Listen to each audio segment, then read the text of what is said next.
LSU just added, breaking news, a new coach to their defensive staff. Lance Guidry comes in from Miami, spent quite a bit of time from Louisiana. He is from the state of Louisiana, the Pelican State, and he's coming home to hopefully bring a steady force to an LSU defense that, quite frankly, wasn't all that good. Now, there's a lot of different reasons as to why they were not that good last season, and we'll get into all of those. But the bottom line, TLDR, if you all want to listen to the beginning here, is this was a massive much-needed move for LSU. So Bob Diaco left to go be the new linebackers coach at North Carolina, and you lost a guy that's been a head coach who's called plays defensively before and did a lot of different things for your staff, and you replace him with someone that has about as much experience as he does, in particular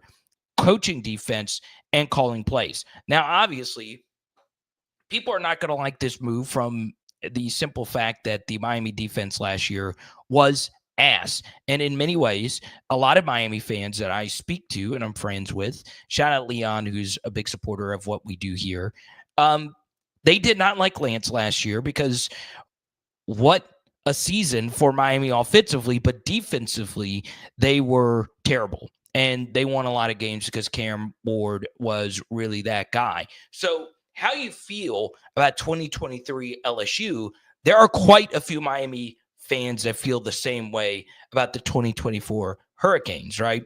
They had Cam Ward, they had Arroyo at tight end, they had Blake Martinez at running back. Restrepo is one of the best receivers in Hurricane history, and it was all for naught because their defense was terrible. And it wasn't just that. The Miami offense really had to come back and win some ridiculously high-scoring games. So the bottom line is this was a very, very, very nice move by Brian Kelly and his staff, and I am really excited to see him join this room. And it wasn't too long ago where this guy was legit being rumored to be the actual defensive coordinator at LSU because of his Louisiana ties. So I'm excited about this.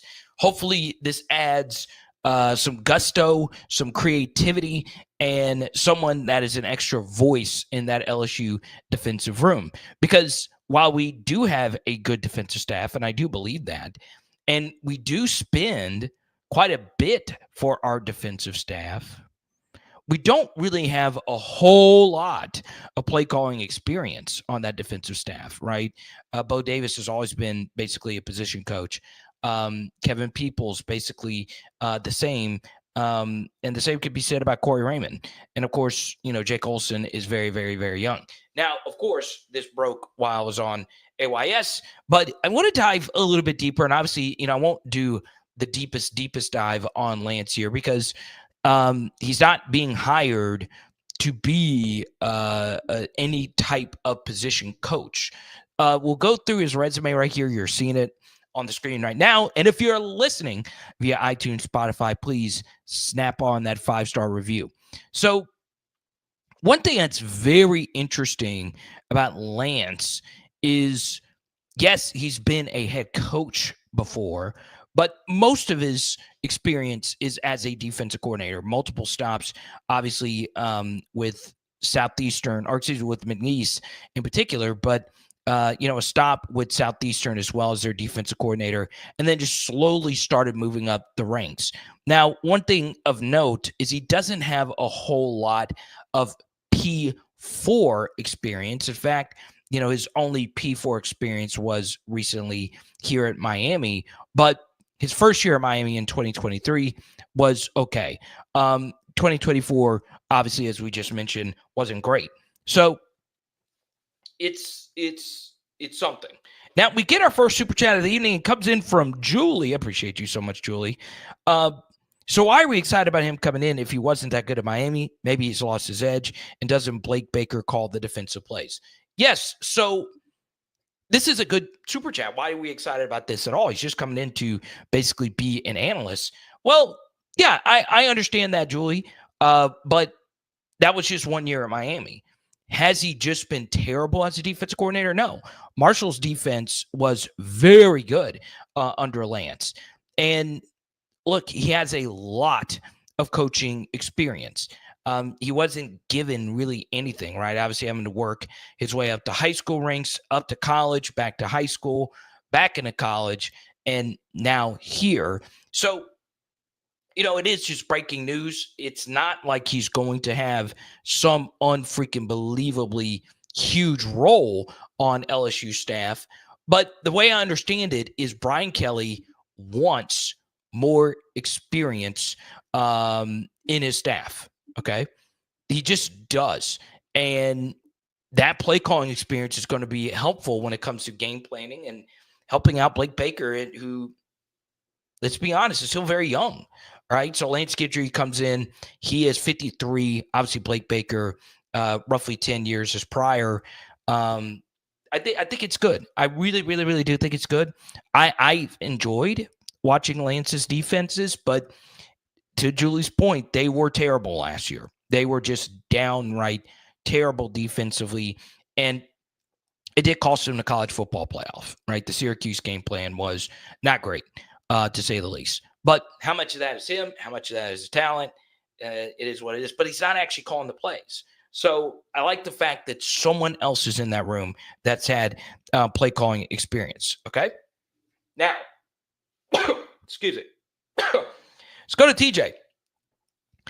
Am I hearing the potential future defensive coordinator in waiting for when Blake Baker eventually becomes a head coach?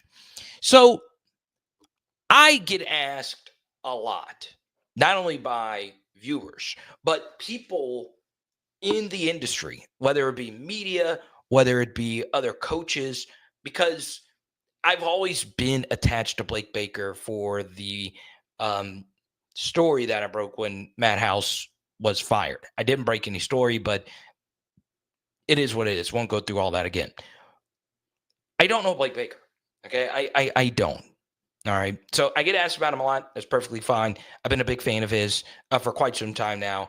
And I do think he is a good DC, even though our results weren't all that great this year. But I get asked a lot about the head coaching thing. Is Blake Baker eventually going to become a head coach? And many would like to think that he will. All right. And it's not just because, he's a talented coach himself, but they do believe in his affability, right? They do like some of the things that he does, right? There is a little bit of like a Shane Beamer, young guy quality where he just seems like the type of guy that can go out there and fundraise. He's the type of guy that does relate really well with his players. He's a really good social media coach. When you watch his mic'd up, you see a lot of energy. And to me, before the season even began, I had players telling me, hey, it's just a completely different world with Blake Baker and how much people like him and believe in him compared to Matt House. So is there a world where Blake Baker is a head coach going into next year? Yeah, there is a very possible world where that is the case. Where I would push back, though, is where would Blake Baker go that is better than his current job right now? All right. So take a look at what has happened over the past week. This was a big story, and it's been the biggest story of the college football offseason. Jim Knowles, the Ohio State defensive coordinator, was hired by Ohio State's number 2 rival, Penn State, for $3.1 million a year. That is an unreal amount of money. $3.1 million a year to a defensive coordinator is a lot. It is so much. I like Jim Knowles. I don't know if I love him that much, especially in a national championship year where he had multiple year 4 5-stars come back and adding Caleb Downs to the portal. How many defense coordinators are going to look good with that? I would say 9 out of every 10 would have looked good with what Ohio State had. But I say all of that because it took Penn State having to overpay and weaken a rival that's actually won a natty to actually have a defensive coordinator that makes more annual money than Blake Baker. That's how good of a job Blake Baker has. We paid him the $2.3 million per season to come in and actually just coach football and be the coordinator. I just don't know if there are many head coaching jobs out there, if any at all, that would make me as Blake Baker say, I want to go there. It would need to be a P4 job in the SEC, Big Ten, or one of the better ACC or Big 12 jobs, where your pay would go from 2.3 to 2.5 million, whatever that number actually is at LSU, to, on the lower end, Power 4 job, 5 to 6 million a year. So I just don't see a world. Now, if our defense is elite, then yeah, he's going to get poached and be given a job. But it's not going to be for Appalachian State. Now, why do I use Appalachian State? Well, the most underrated coordinator in the SEC last year was Dow Loggins. Dow Loggins was the offensive coordinator at South Carolina. Appalachian State decided to give him a job. That's not going to be Blake Baker. Unless he's just ass. If the defense is just ass next year, then he might be needing to take a P4 head coaching job. But are there people that think highly of Blake Baker as a head coach? Yeah. Was there some real, and I mean real love for Blake Baker even before the season started as a potential head coach? Yeah. What about what we were hearing about Tulane? No. I don't think Blake Baker's going anywhere, y'all. I don't. It is such a good job. But let's talk to the Franco Nation. Christopher on Facebook. Big Dex. Intro Dex. Let's go. And the Master Blaster. Good to see all of you. As we are 1 day closer to LSU baseball season. And we are 1 day closer to Kim Mulkey winning her next national championship. All right. So let's get into the next story. Obviously, the spring game date is set. And, well, let's be honest. How many of you are still excited about spring games in general? Some of you just don't care about it. I've had so many of you text, say, hey, Carter, I don't even know if I like the spring game anymore. But April 12th will be the date of the spring game. Now, some people have made a mockery out of spring games. Some have just outright canceled it. Obviously, last year, Lane Kiffin had a slam dunk contest for a spring game. At a football game, slam dunk contest. April 12th. So that means spring ball will probably start late February, which is about where it normally is. So April 12th, spring game is set. All right. I do not know if I'm going this year. Obviously, last year, Dex and I went. We shot a lot of content. It's in the opening video montage. Just not really that big a deal. Look, the spring game last year was misleading. Was it not? After a spring game, all of us were like, man, Caleb Jackson's going to be that guy.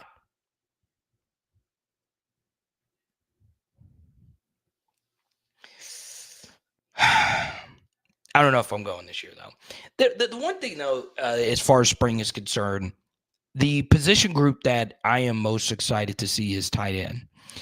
And the reason I say that is because we don't have a tight ends coach yet. I do think, wink, wink, nod, nod, LSU has a few people in mind. But I'm not sure if we're close. I trust you. I've tried to figure out if we're close. It might pop tomorrow. I might just be getting bad info. I hope it pops tomorrow. I hope I'm wrong. But we are methodical. at times with our coaching decisions, and that's okay. But whoever the tight ends coach is going to be, whoever is going to step up a tight end, that is a position group I'm most excited to watch, because the Senior Bowl did happen today, and Mason Taylor dominated. Everybody's loving what they see from Mason Taylor. What I would also say, and I think this is important, the LSU offensive lineman at the Senior Bowl today had a rough day. They just did. Okay, I watched the clips. It's not the be-all, end-all. But I also spoke to boots on the ground in Mobile, and it was tough. Now, where I would push back a little bit on the tough day is that this defensive line class is really freaking good. It's really deep. All right, there are more defensive linemen in Mike Renner's top 150 than any other position group. I think he has 16 defensive linemen in his top 100. Okay. So I'm not taking too much away from the Senior Bowl, but I wanted to point out that Mason Taylor, even though he holds all the tight end records and has a famous father, famous family, I still think he's underrated. And it's not just because he was good; it's that he didn't have a choice but to be good. Because if he wasn't in our tight ends room, we would be in a lot of trouble right now, right? The Kamarion Pimpton thing did not work out. The Mac Markway thing did not work out. These were top 150 four-star tight ends. Did not work out for whatever reason. And that was just over the last 2 seasons. We're not including that Mason Taylor is a 3-star true freshman fall enrollee who basically played every snap from day one all the way up until the last day at an extremely complex position. So tight end to me is a big one. And I'll keep hammering this point. Donovan Green is interesting. All right. He is very, very interesting. And I'll leave it at that. Okay.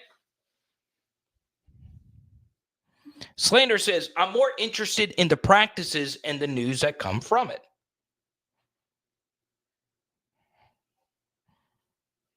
Yeah. One thing I would like LSU to do is, you bring in Lance Guidry, who has a lot of play calling experience. And to finish up TJ Super Chat, could I see a world where he is the LSU defensive coordinator at some point? Yeah. Yeah, I could. Very well could. Okay.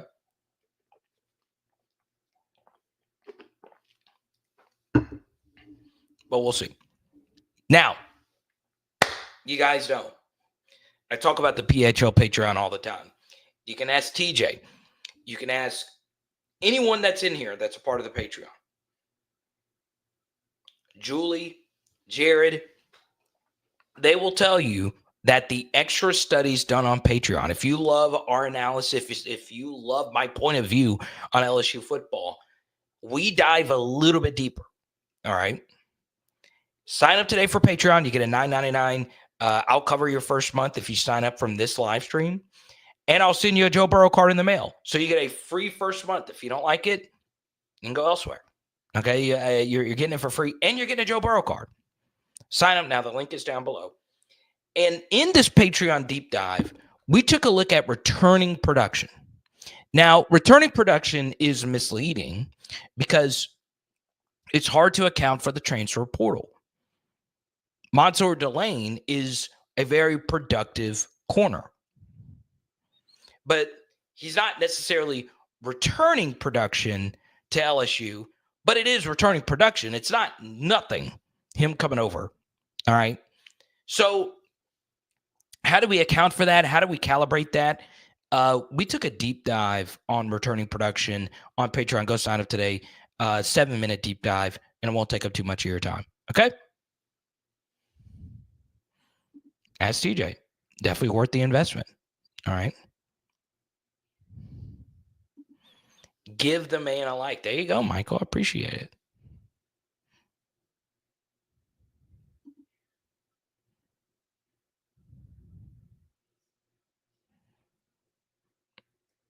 Akeem, there you go. Let's see. Oh, y'all. This is former PHL. Oh, he didn't jump on the channel. We've hung out with this guy, though. This is Tip. TIP. Thank you so much for Paper Trail. Now, you are from Atlanta. I think you would have been a Braves fan, but a Phillies fan? Really? Let's go to Graham. What position do I think Harold Perkins will play? Because I heard some people say that they want him at end. All right. So we're talking about the Senior Bowl a minute ago. All right.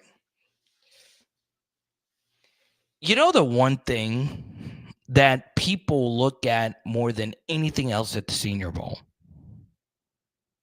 and it's going to sound so weird. All right. So kind of like what was mentioned a minute ago. I think it was Slander Pop. I don't care too much about the game. It's the same thing for the Senior Bowl. People care about the practices. That's what they care about. All right. But a lot of people fly to the Senior Bowl to just see what an athlete looks like in person. That's what they want to do. They want to see how they fill out in pads.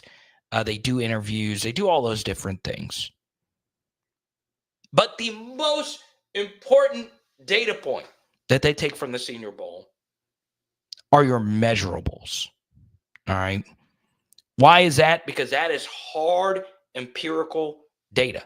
All right. So what they do with your measurables, they obviously measure hand size, wingspan, all those different things. There's also a guy in the media. His name is Math Bomb. All right. He has a model called the RAS model. It's the relative athletic score. And what that model does is it takes your 40-yard dash time. It takes your arm length, weight, all those different things. It puts it into a formula, and it tells you how athletic you are. And the most athletic LSU football players that have ever gone the NFL draft cycle are Patrick Peterson, Brian Thomas Jr., and DJ Chark. I think those were the top three. All right. So I say all of that because if Harold Perkins was to play end and he were to be labeled a defensive end at the next level, he would be in the lowest percentile in terms of height and weight and probably arm length. So what does that mean? Well, his best position might just be in. That's what he did as a true freshman. And was he best pass rusher outside of Will Anderson as a true freshman? But you can make a case he was better towards the end of that season. And now you're trying to figure out what's next. Is it just best to stick him at end? Or is he an off-ball linebacker? Or is he a hybrid player? Is his best position even on the defensive side of the football? Okay. But size does matter. Whether you hear that in the SEC or on Brazzers, it doesn't matter. They tell you size matters. Okay. And look, I had a long debate with Blake Ruffino earlier tonight about Harlem Barry. All right, I've gotten some pushback for some of my Harlem Barry analysis. Is that I do think he's a prodigious talent, but he's not the biggest guy. He's not small, but on the weight side, he's lighter. Now,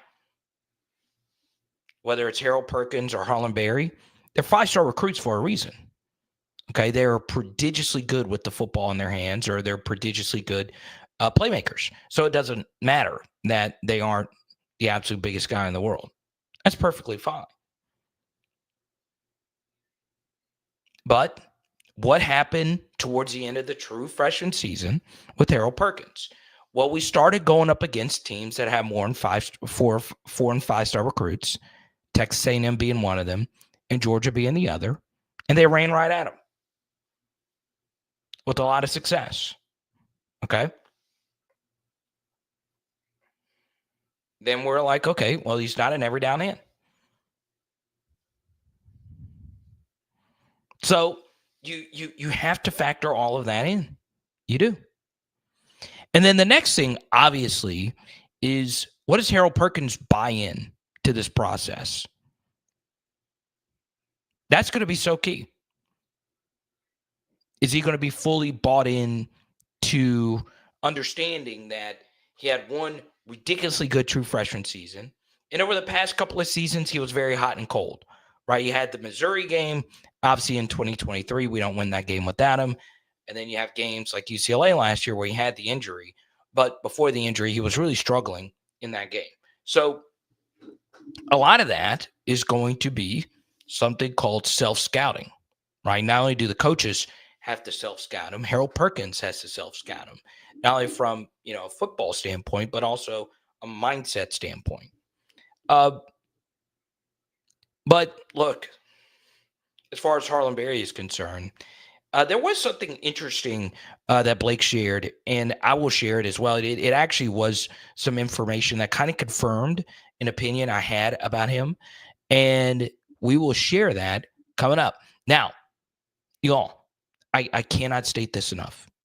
If you're interested in taking your party to the next level, take a look at a tour of the best 360 spin booth you will ever see. Let's go! On a journey together with Zion Imaging. I want you to see this experience up close. And me as a wedding and event DJ, I watched how everybody had so much fun with Zion Imaging. And a big reason for their success is the team. Yes, Jaron Thomas and his family started this off as a passion project, and they have one simple goal in mind: taking your event to the next level. Whether it's a wedding, reunion, quinceañera, school, or corporate event, Zion Imaging is all about family-friendly fun. And I gotta show you on this tour the high-level technology that quickly sends your video session to your phone, whether it's iPhone or Android. Yes, it's the Zion Imaging 360 spin booth experience, serving North Texas, North Louisiana, South Arkansas, Orlando, and more. Give us a call, 318-469-4265. Check us out on Facebook or book us at Zion Imaging, XYANimaging.com. Dental health is wealth, and our friends at Sequoia Dental are looking to help you feel like a more confident person. Dr. William Wilson and his team of experts do everything in their power to make this experience for you not only comfortable, but fun. Yes, take a look at this after and before photo. That guy definitely got himself a date thanks to Sequoia Dental. From teeth whitening to cosmetic surgery to, guess what? Botox. Yes, they do Botox. Call my friend Dr. William Wilson today, or just go book your appointment at sequoiadental.com. So, Harlem Barry,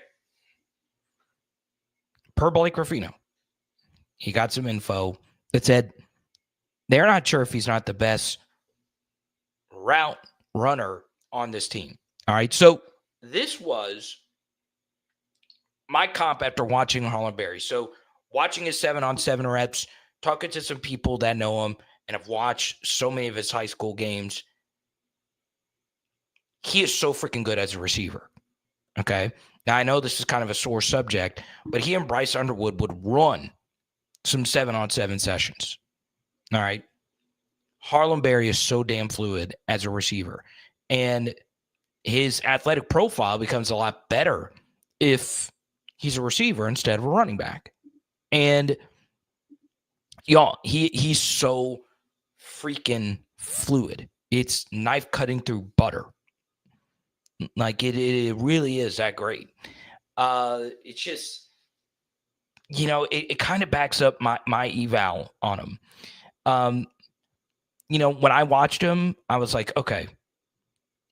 He gets compared to Reggie Bush all the time. I would hold off on that. But it reminds me a lot of Shady McCoy, who wasn't like so unfreaking believably far off from Reggie Bush in college. I know it sounds crazy, but we owe LaShawn McCoy a national championship ring. And that's not a bad thing. I could see him being that type of running back.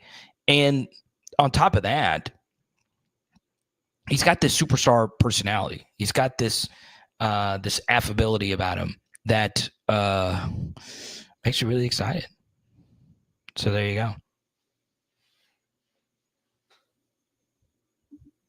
Oh, a 360 spin booth dance off? Yeah, I'm down. Someone, who was it? I think it was Justin, sent me a video of my face on Walker Howard's body for that. Jamal Charles. Well, look, Chris Johnson wasn't that big. Jahmyr Gibbs wasn't that big. So if he's that, and it's a little bit different, but we'll see. Can I think of a NFL player comp for Harold Perkins? You know, his body type is actually like very similar to that of Jamal Adams, but it's pretty clear that he's not a safety. But obviously, if he was bigger, it would be like TJ Watt, hopefully. But that's just not it. The Franco Nation says he doesn't recommend Brazzers. Now, how would you know? How would you know? Y'all don't Google Brazzers. I shouldn't have made that joke. If Brazzers starts getting a lot of traffic because of PHL, because we know they need the help. Isaiah Simmons, it's interesting. Larry, good to see you. We'll talk some Lance Guidry coming up in a second. Joining the defensive staff. So there you go. Shorty, what's up, man? Good to see you. Now, next thing, let's pull out this handy dandy prep sheet. I'll touch on this. I previewed the Patreon deep dive on returning production. All right. Now, here's the thing with all analysis that is taking a look at the whole. So you guys hear me talk a lot about my buddy, J. Bud Davis. He's a Florida Gator fan, but he's just a very good analytic account. And he does a really good job of sending out information on the whole of your operation. Guys like Bill Connolly do a really good job of doing returning production metrics. For this returning production thing that we did for Patreon, we used an account called Dog Stats. He's a Georgia Bulldogs account, but this is just raw numbers. So there's no like Georgia bias, and Georgia's not really a rival of ours anyway. So he has no reason to lie about LSU. We return a lot of production. Now, that doesn't sound correct as far as returning production. But we used the Mansour Delane example earlier. We don't really have a good way of measuring returning production when it comes to transfer portal talent. Okay? We just don't. But I think one thing that will be overrated moving forward in college football is continuity. Now, why do I say that? Well, continuity we think of in football as a very good thing, right? Basically, continuity is how many guys are you returning that play together? How many reps do they have together? How much do they know each other? When you think of that when it comes to continuity, right? Of course, Ohio State had a lot of continuity, in particular on the defensive side of the football. But they also just had the best dudes. And they were also really good at the coaching spots, Jim Knowles and, of course, Chip Kelly. I believe that continuity is important from like 1 year to the next, but bad continuity doesn't mean jack squat. 1 year to the next of bad players doesn't mean anything. They don't oftentimes just magically become better. It's just rare. Now, do some players take leaps forward? Sure. Like Savion Jones, for instance, this season. But I think part of why I think continuity is going to be overrated is because players are already accustomed to going from one school to the next.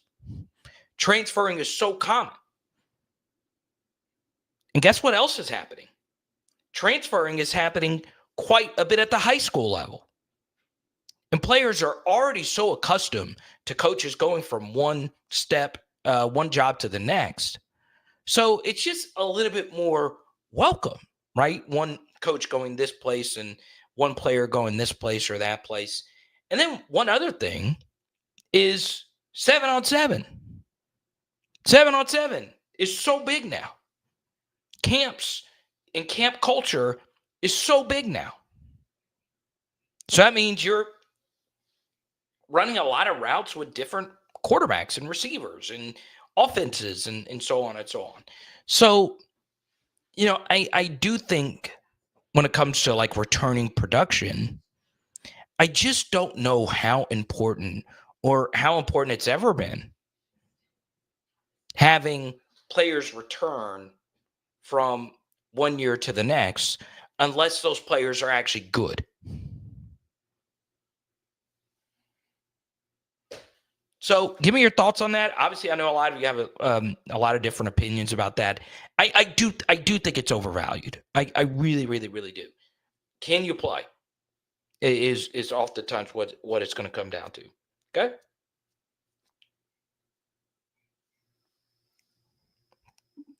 Is McNeese the cradle of coaches in South Louisiana? What do you mean by that? I'm curious. I like McNeese, though. Graham says a Christian McCaffrey type of build. Now, if he's that good, then that's pretty big. Dante, let's go, bro. Dante's in this thing. Now, here's what we're going to do. Next 10 to 15 minutes, we're going to answer as many as we possibly can. If you super chat, we'll keep it going. One thing I thought that was interesting, I saw this John Eads posted this earlier today. I don't watch as much LSU baseball as like a Chance does and a few others in here. I think Tony the Tiger watches every pitch of every game as well. LSU baseball has some new dimensions to their ballpark. So there's a bigger bullpen down that left field line. Going to take some getting used to. So really excited about LSU baseball. Really excited about learning more about the team. I'll tell you this, man. I can listen to freaking Jay Johnson give press conferences all day long. I'm serious. I mean, the guy just gives such a good presser. I'm also excited, and it is really, really, really good for recruiting, that Paul Skeens has the biggest baseball card in existence. And on top of that, he gets on the front cover of MLB The Show. So let's go, Paul Skeens. Pretty excited about that. Let me see. There was something else I wanted to talk about when it comes to LSU baseball. I didn't write this down. I think it was the lineup music. I thought I had that highlighted here. Let me see. No, I don't have it. And all the line. We'll do it on tomorrow's show. All the lineups with the songs.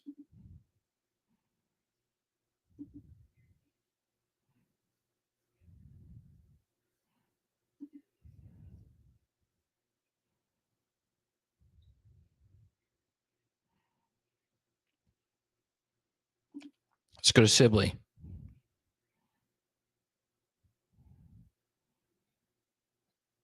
Yeah, there's a lot of transition in high school. A lot of good coaches have come from McNeese. Sure. Who would you say is the best?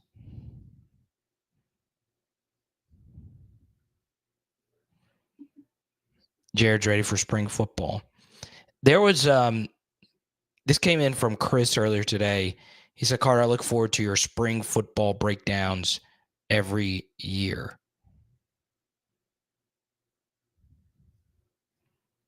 Okay. I'm going to bring it the best I can.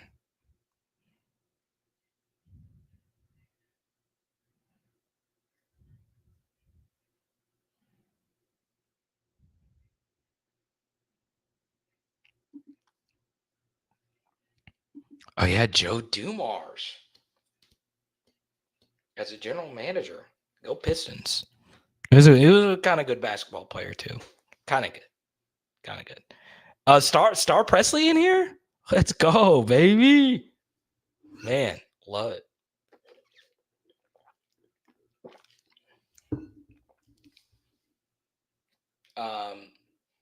Actually, I'm going to reveal this some other time. But I still don't know if I'm going to send this to Jared or not. I still don't know. Also pulled this last week. This is a guy that everybody's talking about at the Senior Bowl.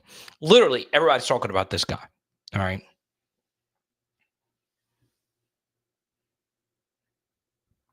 Jackson Dart.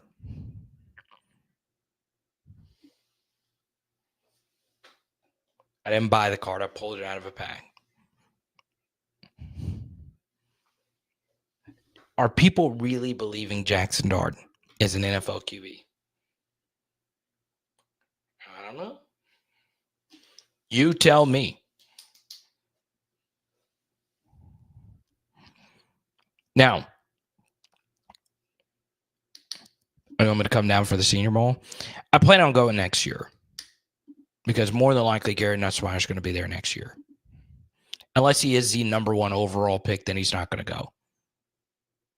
Okay.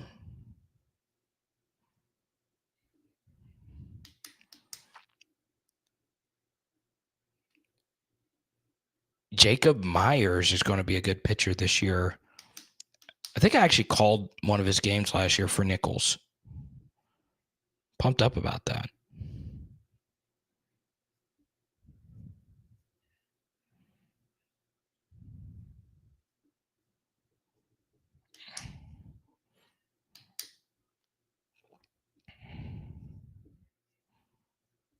Man.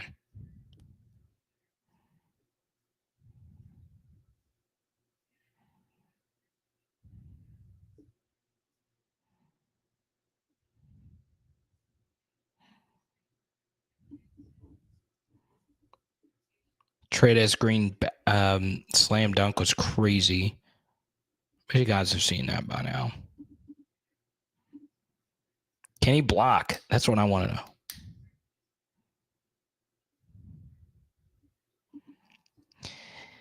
Yeah, I don't get it. I don't get. I think part of why Jackson Dart is getting steamed up so much is because this is such an uninspiring NFL quarterback draft cycle. And there's so many people out there that believe, hey, we can Bo Nix him. Put him with a good coach like Bo Nix did with Sean Payton, with good receivers and a good ecosystem. Shout out Jamar Cain. You'll be good. I just don't know how that's going to work. I just don't.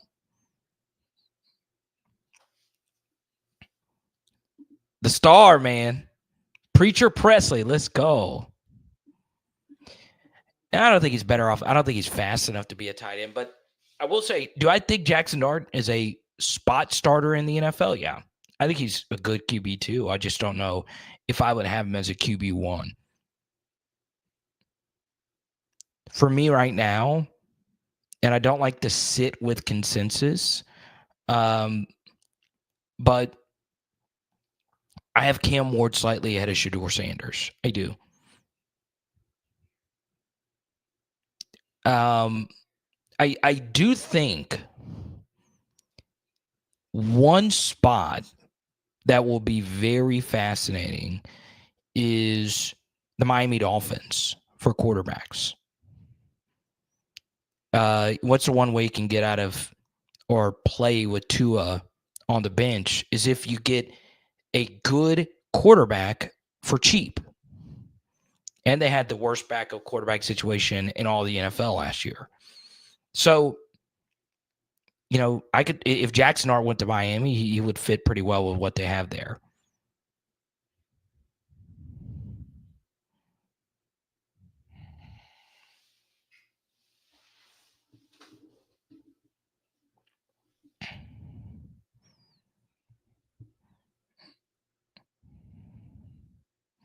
But yes, Mason Taylor was unbelievable today at the spring bowl, Senior Bowl.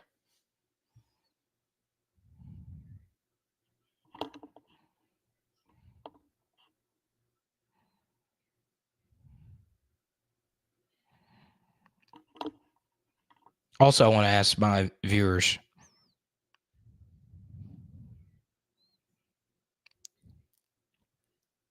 what's it like knowing that Joe Burrow is the only quarterback that could beat Patrick Mahomes in the playoffs? He's the only one.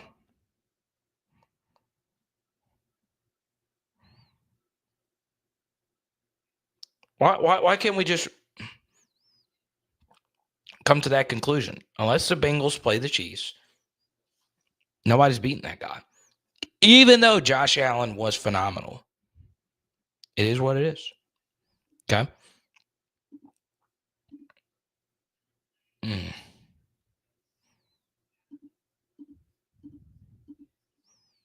Let's see. We'll take a few more here.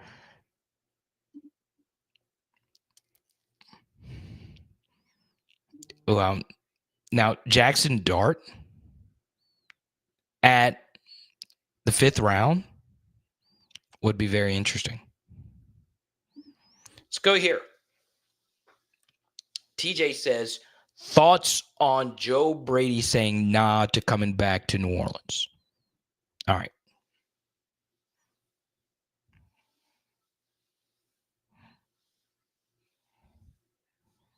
No. If you take Sean Payton out of the equation, the city of New Orleans has been plagued by bad coaches. It's crazy. Like, we cannot get a good coach right with the Pelicans. Can't get a good coach for the Saints. And the thing that's troubling, TJ, is there's only 32 of these jobs. This is the most precious resource in all of coaching. All right? Like it is in the NBA and in the MLB. But football coaches have so much more power than the coaches in those sports. They have so much more sway on the outcome of the game. Okay? And many people are saying no. Mike McCarthy is like, I'm good. Joe Brady, ties here. I'll stick with Josh Allen. Cliff Kingsbury, I'm good on the Saints. What? You're talking about the New Orleans Saints. City of New Orleans, every year. One of the top 5 rated NFL markets in the country. A city that has a lot of different reasons to not like the National Football League. One of the most loyal supporting fan bases. Why don't they want to come to the Saints? Is it the cap situation? Is it the quarterback situation? Can't be because of the division. NFC South is every year very winnable. NFC is easier than the AFC. You're one QB away.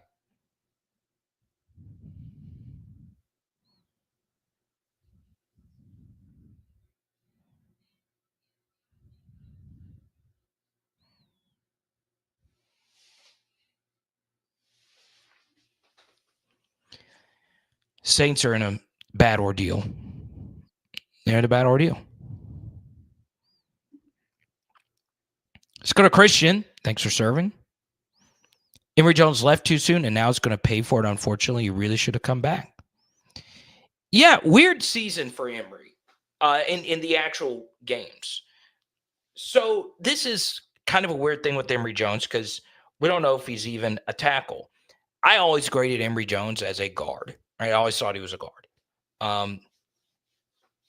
That's where I think he should play at the next level. Tough day at the Senior Bowl for all three of the LSU offensive linemen there. Tough day. Okay. But should he have come back? I get him wanting to go, especially if he thought he was a second-round pick. And obviously you want to get to the NFL as soon as you can so you can get to that second contract. It's tough. I can say, though, LSU did what they could to bring him back. They tried. All right.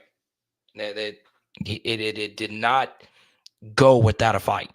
And they tried to get him back. But he was ready. Will Campbell's best buddy. So he was like, yeah, I'm going to go to the pros too.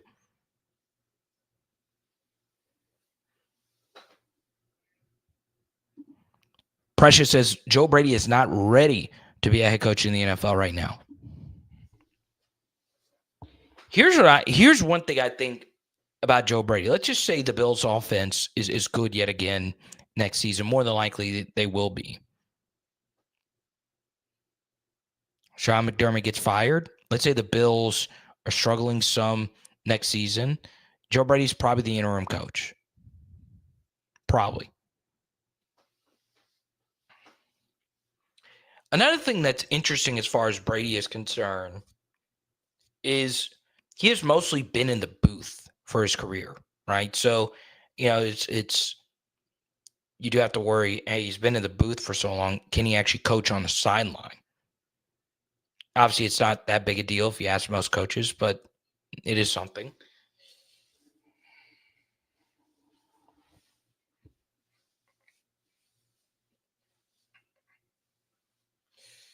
Let's go to pressure.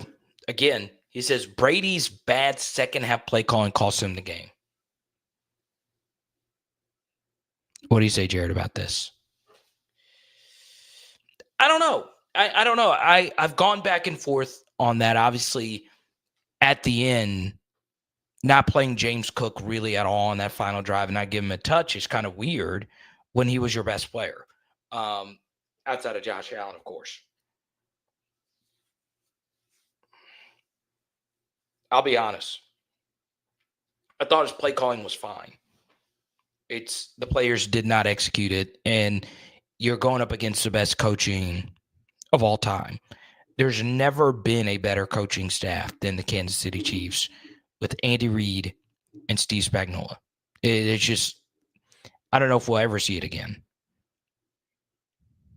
I don't know.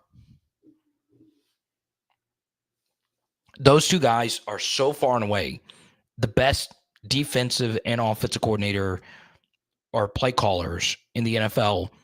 It's you've got to play perfect and you've got to have some breaks.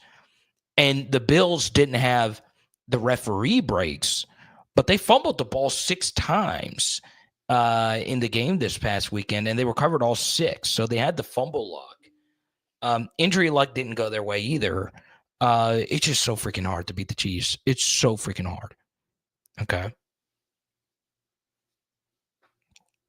Yeah, Jack Besh did have a good day. I'm cheering for him. You guys know I'm a big Jack Besh fan. Always have been, always will be. Star Presley knows that. And former PHL guest Jack Besh.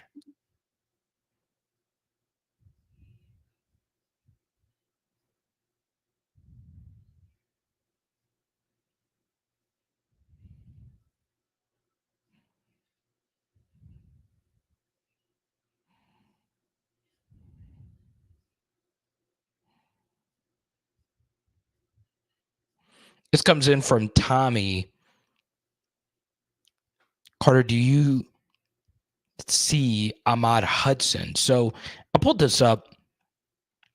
2027 tight end, the number 1 tight end in America. Steve Wilfong has already predicted that Ahmad Hudson is going to commit to LSU. Yeah, I I always put a pause on every recruiting thing in this day and age, and you always should have anyway. So there you go. We'll take a few more. If you've not gotten your question in, get it in. Greg Penn, you pulled. Send me a photo, Epic Shorty. I might buy it off of you. I like OGP3.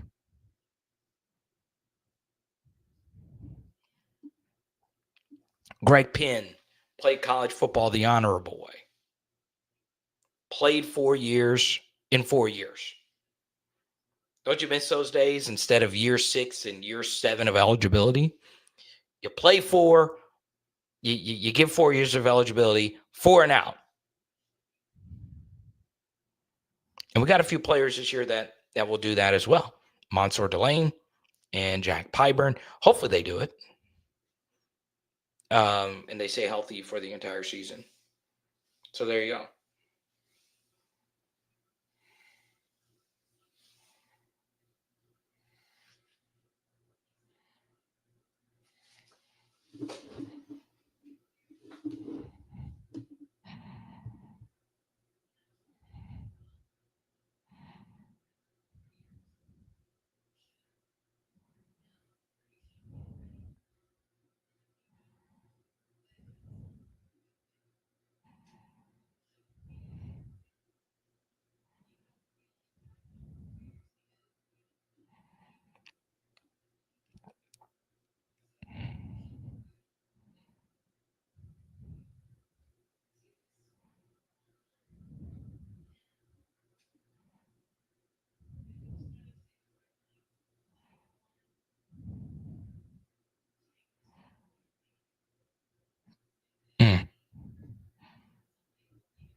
There we go.